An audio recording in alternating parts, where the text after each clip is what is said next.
पहाड़ों में बर्फ से ढकी चोटियों के बीच बसा हुआ था रुद्रपुर गांव। यहाँ के लोग सरल और नेक दिल के थे। वो कुदरत के साथ मिलजुल कर रहते थे। उनकी जिंदगी पुरानी कहानियों और किंवदंतियों से जुड़ी हुई थी। ऐसी ही एक कहानी थी एक गुप्त गुफा की। कहा जाता था कि इस गुफा में अकूत खजाना छुपा है। ये भी कहा जाता था कि इस गुफा की रक्षा प्राचीन जादू और पौराणिक जीव करते हैं। ये खजाना सिर्फ सोने और कीमती रत्नों का नहीं था। इस गुफा में ब्रह्मा जी के प्रसिद्ध रत्न थे। हर रत्न में एक अनोखी शक्ति थी। एक रत्न अमृता दे सकता था, दूसरा प्रकृति के तत्वों को नियंत्रित कर सकता था। लेकिन कहानी में यह चेतावनी भी थी कि इन रत्नों के साथ एक श्राप भी जुड़ा है। जो कोई भी लालच के साथ इन रत्नों को पाने की कोशिश करेगा, ये रत्न उसका सर्वनाश कर देंगे। कई पीढ़ियां बीत गईं और ब्रह्मा जी के रत्नों की कहानी अब बस एक किस्सा बनकर रह गई। कई लोग इसे बच्चों की कहानी मानते थे, लेकिन कुछ लोग जैसे कि जवान रिया अब भी इस उम्मीद को थामे हुए थे कि यह कहानी सच है। रिया एक तेज और जिज्ञासु लड़की अक्सर खुद को अपने पूर्वजों की कहानियों में खोया हुआ पाती थी। वो घंटों गांव के बुजुर्गों की कहानियां सुनती रहती थी। उसका दिल कौतूहल और उत्साह से भर जाता था।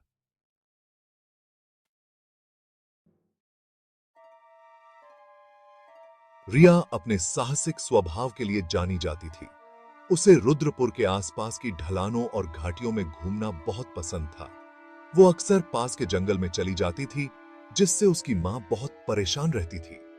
उसकी मां एक समझदार और व्यावहारिक महिला अपनी बेटी की सुरक्षा के लिए फिक्रमंद रहती थी।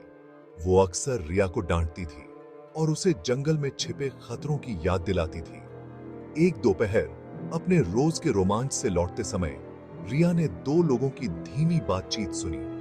दो गांव वाले गंभीरता से बात कर रहे थे। उनकी आवाजें धीमी और आतुर थीं। वो पहाड़ों में हुई कुछ अजीब घटनाओं के बारे में बात कर रहे थे। उन्होंने कहानियों वाली उस गुफा का जिक्र किया और दावा किया कि वो सिर्फ एक कहानी नहीं है। उनकी बातों ने रिया के दिल में एक चिंगारी जगा दी। क्या ब्रह्मा जी के रत्नों की कहानी सच हो सकती है? रोमांच की प्यास और इस कहानी को सच साबित करने की चाहत से प्रेरित होकर रिया ने इस रहस्यमय गुफा को खोजने का फैसला किया। वो जानती थी कि यह आसान नहीं होगा। गुफा का रास्ता खतरनाक और रहस्यों से भरा था, लेकिन रिया ने ठान लिया था।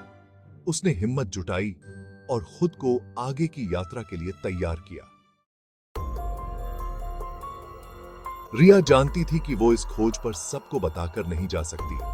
गांव वाले हालांकि अंधविश्वासी थे, लेकिन किस्मत को चुनौती देने से भी डरते थे। उनका मानना था कि ब्रह्मा जी के रत्नों की तलाश करना उनके गांव पर दुर्भाग्य ले आएगा। रिया को बिना किसी को बताए रात के अंधेरे में निकलना होगा। जैसे ही सूरज क्षितिज से नीचे डूबने लगा और रुद्रपुर पर लंबी लंबी परछाइयां पड़ने लगीं, रिया चुपके से अपने घर से निकल गई। उसका दिल डर और उत्साह के मिश्रण से तेज धड़क रहा था। वो अपने साथ एक छोटा सा थैला लिए हुए थी, जिसमें कुछ सूखे मेवे, पानी की बोतल और एक टिमटिमाता हुआ तेल का दीपक था। उसकी सबसे कीमती संपत्ति, उसकी पीढ़ियों से चली आ रही एक पुरानी नक्शा, उसकी जेब में सुरक्षित रखा था। उसका मानना था कि उस नक्शे में छिपी गुफा को खोजने की कुंजी थी।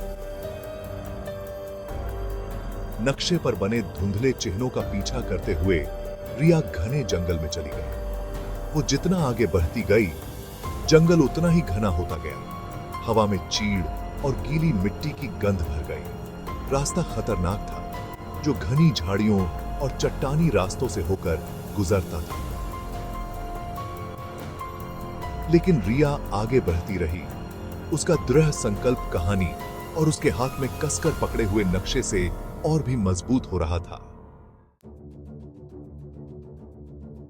जंगल अलग अलग आवाजों से गूंज रहा था। झींगुरों की आवाज, पत्तों की सरसराहट और दूर से एक भेड़िए के हाउलिंग से रिया की रीढ़ की हड्डी में कंपकंपी दौड़ जाती। लेकिन वो आगे बढ़ती रही। उसकी नजरें लगातार आगे के रास्ते को देख रही थीं। नक्शा पुराना था और उसे समझना मुश्किल था। कई बार रिया खुद को एक ऐसी जगह पर पाती जहां से आगे कोई रास्ता नहीं था और उसे अपने कदम पीछे खींचने पड़ते और एक नया रास्ता खोजना पड़ता। जैसे जैसे रात होती गई, तापमान गिरता गया और हल्की हल्की बारिश शुरू हो गई। रिया ठंड से कांप उठी और उसने अपने कंधों के चारों ओर अपनी शॉल कसकर लपेट ली। वो थकी हुई थी और उसे भूख भी लगी थी, लेकिन गुफा को खोजने के ख्याल ने ही उसे आगे बढ़ाए रखा। वो जानती थी कि हार मानना कोई विकल्प नहीं था, खास तौर पर तब जब वो कहानी के पीछे के सच को उजागर करने के इतने करीब थी। जब उसका हौसला टूटने लगा तो रिया एक खुले मैदान में आ गई। उस मैदान के बीचों बीच एक विशाल बरगद का पेड़ था, जिसकी शाखाएं सुरक्षात्मक भुजाओं की तरह फैली हुई थीं। जैसे ही रिया पेड़ के पास पहुंची, उसने कुछ अजीब देखा। वहां बरगद के पेड़ के तने पर एक निशान बना हुआ था। यह वही निशान था जो उसके नक्शे पर बना हुआ था, वो निशान जो छिपी हुई गुफा की जगह बता रहा था। रिया का दिल जोर से धड़कने लगा। क्या यही वो जगह है? क्या आखिरकार उसे कहानियों वाली गुफा का प्रवेश द्वार मिल गया था?